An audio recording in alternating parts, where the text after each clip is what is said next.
그냥 예능으로 즐기십시오. 예능으로 즐기시고 어디가 우승을 하든 내가 응원하는 팀이 떨어질 수는 있죠. 떨어질 수 있지만 그 부대가 못해서 떨어졌다? 라고 생각할 필요는 없는 것 같아요.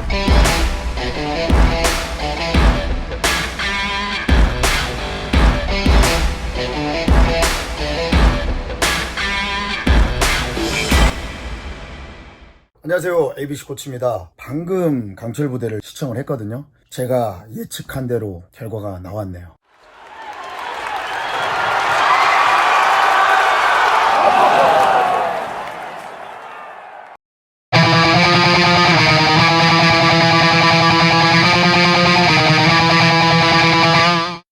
여러분들 11화 안 보셨으면 보시고 나서 영상 봐주시기 바랍니다. 어쨌든 그 미션을 알게 됐잖아요. 대항군 미션이랑 1000kg이라는 미션을 봤을 때 UDT 같은 경우는 여러 가지 경우의 수를 생각을 하게 되죠.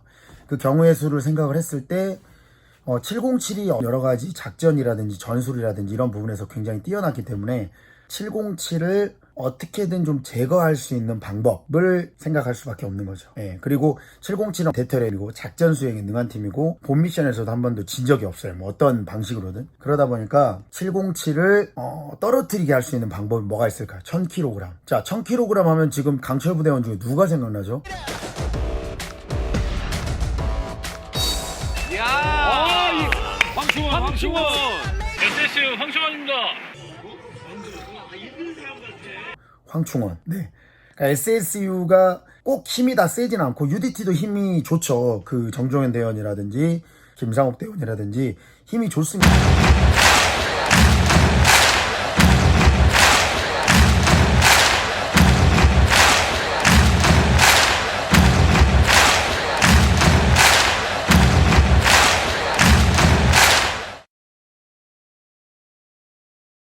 당연히. 하지만 본인들 손에 피를 안 묻히는 거예요. SSU가 707을 잡고 올라올 수 있게 만드는 거죠. 그래서 여러분들 다음 예고 보셨잖아요. 참이는 거. 저 참이는 거네.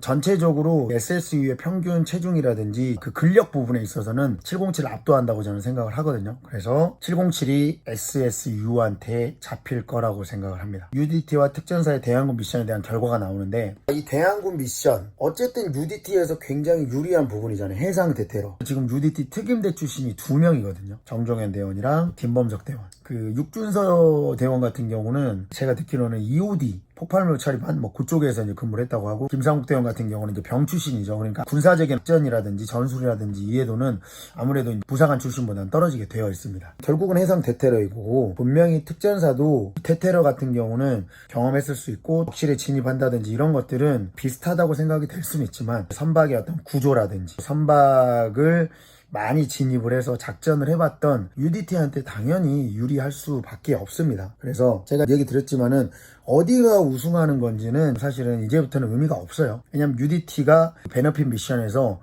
어떤 미션이 나올 거라는 키워드를 알게 됐고 이거는 UDT한테 굉장히 유리한 상황이고 또 거슬러 올라가서 UDT는 원래대로 따졌으면은 연합작전에서 떨어졌는데 갑자기 데스매치가 나오면서 부활을 했죠. 물론 UDT 팀원들이 본인들이 어영부영 할 일도 없고 지려고 생각도 하지 않을 겁니다. 당연히 최선을 다할 거고 특전사도 최선을 다할 거고 하지만 경험적인 측면이라든지 이런 미션 전체를 밑그림을 그렸잖아요. UDT에서는 먼저 알고 해상에서 하는 미션일지는 몰랐겠지만 그것도 사실은 알았을지 몰랐을지는 그 사람들만 아는 거죠.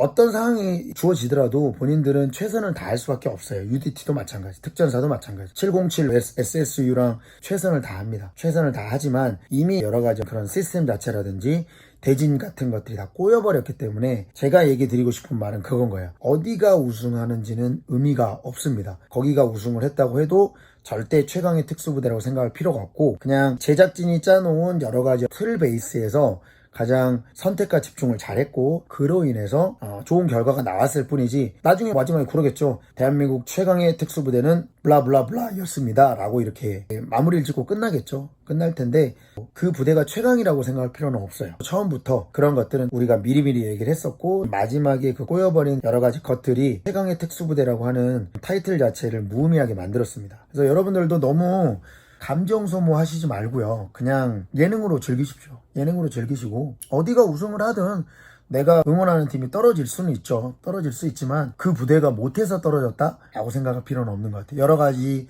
운이라든지 또 시스템적인 부분에 대한 피해를 봤을 수도 있고 그로 인한 결과가 그렇게 나온 거지 그 부대가 결국은 약해서가 아니에요. 정말 좀 안타까운 팀은 어딥니까? SDT하고 해병대죠. 가만히 있는데 와가지고 2번 죽였잖아요. 물론 당연히 주어진 기회니까 당연히 최선을 다했겠죠. 하지만 결국은 두 부대는 정말 안타까운 상황이 됐죠. 뭐 그것도 예능적인 부분으로 시청자들한테 유종의 미를 거두기 위해서 본인들의 군인 정신을 발휘해서 최선을 다했다고 생각을 합니다. 그래서 여러분들 너무 강철 부대를 보면서 복잡하게 생각하지 마시고요. 조금 열기가 식은 듯한 느낌이 제가 들어요. 영상 같은 거 올려도 조회수가 예전만큼 나오지는 않더라고요. 제작진이 끌어가는 방식에 대한 시청자들의 목소리를 대변하는 거라고 생각을 합니다. 어쨌든 강철 부대는 15화까지 할 것이고 저는 이전에 예측을 어느 정도 마쳤고 이 다음에 예측도 지금 했거든요. 하지만 저는 감히 예측을 해보자면 무서워요. 안 내려줄 건데 아빠? 무서워. 얼마나 무서운데 내어도. 내려주라고? 싫은데? 애기 쫓지. 싫은데? 아니야. 어? 근데 아버지는 뭐지? 어? 근데 아버지는 뭐지? 할아버지는 이제 걸어가고 계시지. UDT가 우승을 할 겁니다. 물론 그 사람들이 못하면 말짱황이죠. 하지만 결승전이고 정말 최선을 다해서 집중을 할 것이고 이전에 강철 부대에서 미션 수행했던 경험치가 쌓였기 때문에 그런 실수들을 많이 없앨 거라고 생각을 하고요. 특전사도 굉장히 최선을 다하겠지만 저는 이번 게임에서는 좀 어렵다고 보고 있습니다. 그리고 SSU가 이제 707을 꺾고 올라올 것이라고 예상을 했고요. SSU와 이제 UDT가 이제 붙었을 때는 거기서부터는 또 모를 수 있죠. 근데 저는 최종 우승은 UDT가 할 수밖에 없는 그림이지 않을까라고 생각을 합니다. 이게 제작진이 어떻게 좋은 그림을 짜줬더라도 그 대원들이 퍼포먼스가 나오지 않으면 당연히 우승을 할 수가 없습니다. 우승을 할 수는 없어요. 뭐 그 대원들이 잘했기 때문에 그렇게 갈 것이고요. 잘 하게 됐을 때 우승을 할 거기 때문에 뭐 이런 부분들은 우리가 남은 회차를 볼 수 있는 그런 재미적인 요소로 좀 판단을 해서 지켜보도록 하면 좋을 것 같습니다. 제가 이번 주에 산악 행군을 합니다. 시간은 1월 12시 정도로 지금 생각을 하거든요. 11시, 12시 라이브로 할 거기 때문에 들어오셔가지고 많이 응원 부탁드리고요. 저도 행군 준비 잘 하도록 하겠습니다. 여기까지. 아직까지 구독, 좋아요 안 하셨으면 배신이야. 꼭 구독해 주시고요. 이번 주 일요일 날도 열심히 한번 해보도록 하겠습니다. 그 전에도 컨텐츠로 만나도록 하겠습니다. 그럼 여기까지 강철 ABC 코치였습니다.